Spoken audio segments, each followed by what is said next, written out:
Hey guys. Good afternoon. On my way to lift.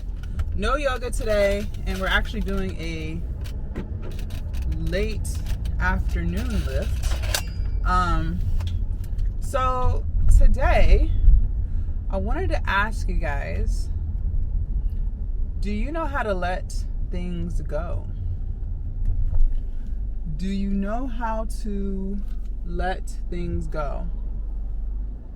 Whether it's people, whether it's things from your past, whether it's environments that no longer suit you. Do you know how to let things go?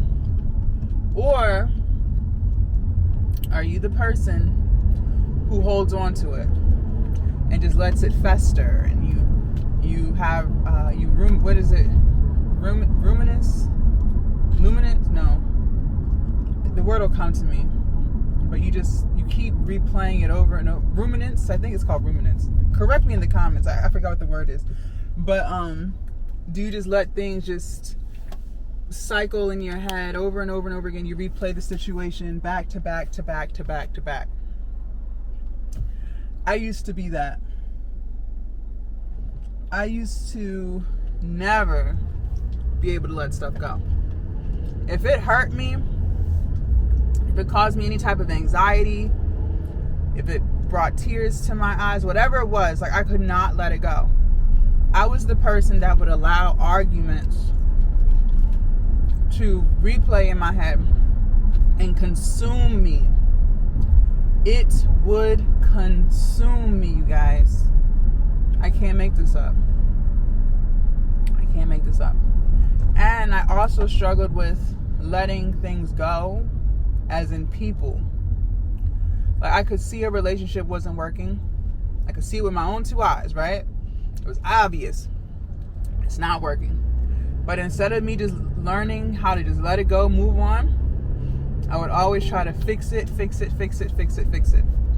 That was friendships, environments that I've outgrown, whatever. I just could not let things go. I always felt like I could fix it. And in the process of me being like that, it did way more harm for me than it did good. Way more harm than good, y'all. And I wanted to bring this up because a lot of times when we do these things, at least for my own case, I can only speak for myself. I don't know. Let me know your thoughts in the comments. For myself, I noticed that the reason I was doing this was because I was trying to fill a void. But what I failed to realize was nobody could fill that void for me. I had to fill it for myself. The reason why I would hold on to friendships that were no longer suiting me, they weren't pouring into me, it wasn't working, was because I was so afraid to be by myself. The reason why I couldn't just let things go and move on, let's say me and my friend got into an argument, it's like I had to tell everybody about it. I had to talk about it 10 times. I had to circle back to it and try to figure out why they do this, why they say that. The reason why I was doing that was because I had nothing else to spend my time on. I had nothing else that excited me that I could talk about. It was like a void I was trying to fill but couldn't fill. And I think the reason why I've been able to fix that about myself now is because I have things to focus on. I'm now complete and whole within myself, that I don't need outside chaos or outside people to complete me. And I'm not gonna lie, I lived like that for years. It wasn't until I would say these past 3 years where I've been able to let things go. I've been able to proceed with life. I've been able to, just accept it for what it is. No bad blood, no animosity, and just move on, right? But again, that's because these past few years, I have been learning how to love myself. I've been learning how to pour into myself. I've been learning how to show up for myself even when it's not easy.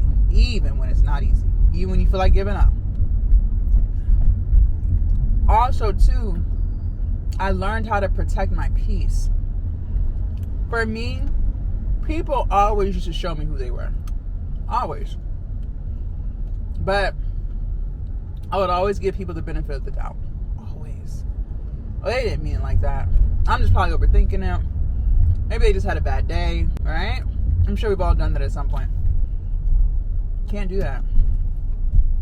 I have learned that you have to just let people be people, and you have to leave them right where they had you fucked up at. You got to leave them right where they had you fucked up at.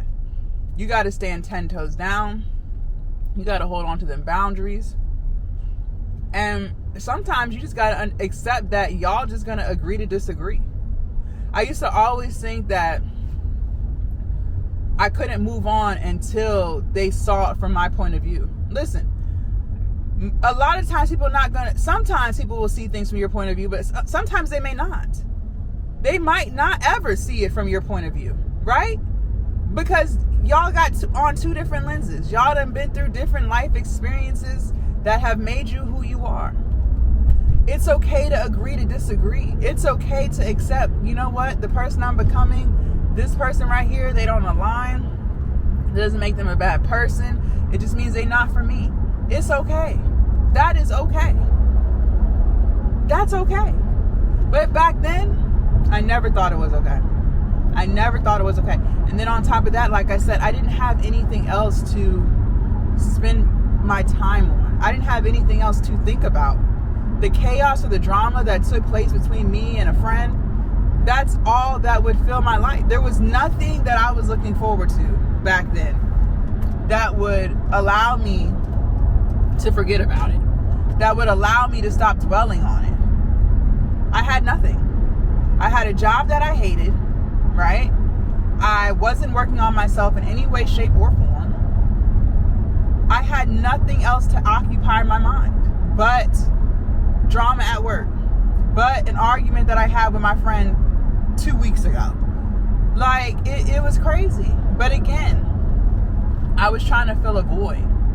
A lot of times the reason why I didn't walk away from situationships that should have been walked away from was because I didn't want to be alone.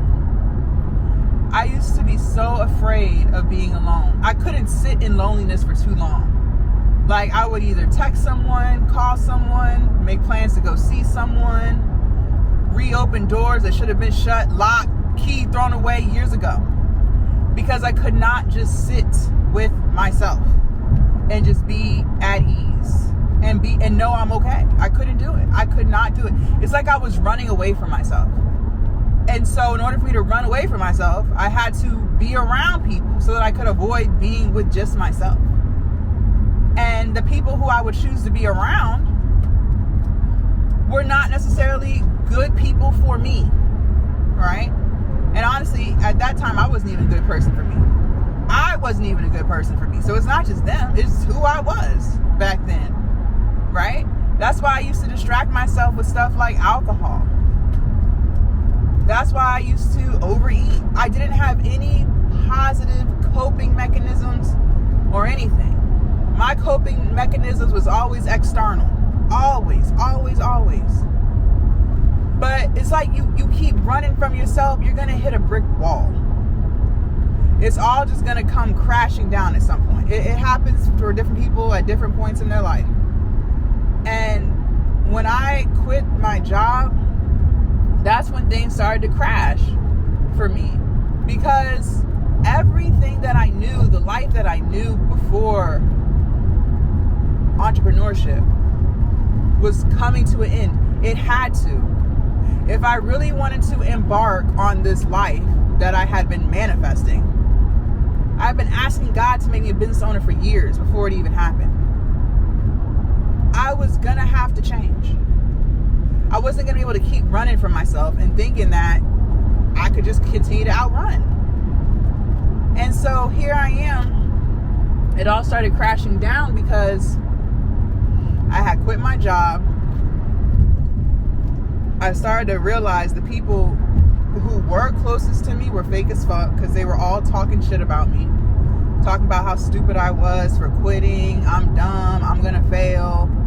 So that was like a slap in the face for me, because I'm like, whoa, like they knew what I went through. Like they knew how miserable and depressed I was at that job. And people are still going to talk about me like that? It forced me to realize, like, Jazz, these are not your friends. These are not your friends. Now I had no friends. Not only do I not have any friends, I don't have anyone to talk to, because I'm not at work. At least when you're at work, right, you got coworkers you can talk to, you know, make the time pass. Y'all got like work jokes and stuff. I didn't have any of that anymore. So I'm literally by myself. By myself. No outside noise. No text coming through no more. No phone calls coming through no more. Nobody is talking to me at this point. I'm literally by myself all day. And so now I'm trying to distract myself from being by myself by drinking. Because like I can't cope with silence. So now I'm drinking more. I was already drinking, but now I'm drinking more.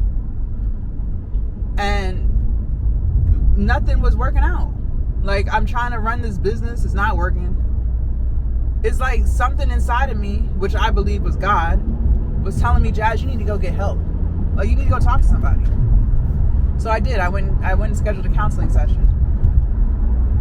And I told you guys in the past how counseling changed my whole life. But I was forced to stop running from myself. I was forced to learn how to be at peace. How to sit in silence. How to accept myself for who I am. And when you start to have that type of self-love, it's easy to let go. It's easy to let go of situations. Because you end up loving yourself more than that person. And that's the part that I don't think is talked about enough. It's the fact that self-love, it really does, it protects your peace. Because the level of love that you have for yourself is so high that you're never gonna sacrifice that for anybody. I don't care who it is. It don't matter. Some people think that self-love can be sacrificed when it comes to your family. No, it can't. You cannot put your family before yourself. You can't. Because if you do, all things come crashing down. How can you pour into others when you're not pouring into yourself? You can't. You're literally going to be trying to pour from an empty cup, and it's not going to work. But self-love, it lets you walk away from situations that no longer suit you. It allows you to let go. And then you're no longer ruminating on things. That was the word, ruminating.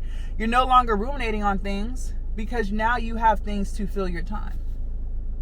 Again, I found myself ruminating because I had nothing going on. I had nothing going on. My day literally would consist of getting up. I had to be to work at 8:30. I was never at work at 8:30. I was always late. I don't even know how I still had a job. But I was never on time. But anyways, I would get up. I would roll. If I had to be to work at 8:30, I wouldn't even get up out the bed till 7:45. I would brush my teeth. I would just brush my hair real quick. Be gone. Just be gone. Probably stop at McDonald's. McDonald's right by my house. Get to work. Work for 8 hours. On my lunch break, we did get an hour. I would either sit in my car. I would go somewhere for fast food. Get off at 5. Drive home, be in rush hour traffic for about an hour or so. Come home, eat dinner, watch, I think I was watching Love and Hip Hop back then. Sit on the couch, drink, go to bed. I had not one hobby. I didn't have any hobbies. So, of course, things that are chaotic are going to consume my mind because there's nothing else to consume it. There was nothing else to consume it. And because of that, I was never able to let stuff go. I just continued to ruminate. Replay. Cry. Be mad. Could never let it go. I could never let it go. But now, I can let stuff go. I can let people go. I'll give you a chance, you know. But if you showing me, I don't do any more benefit of the doubts. I let that go. I let benefits of the doubt go like last year, I would say.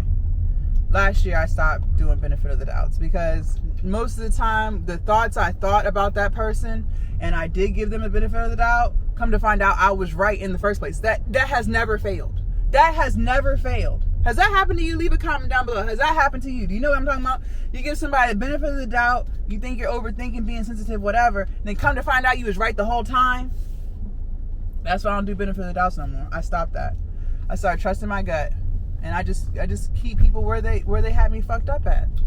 You know? And in the process of doing that, you save yourself so much headache and you have so much peace.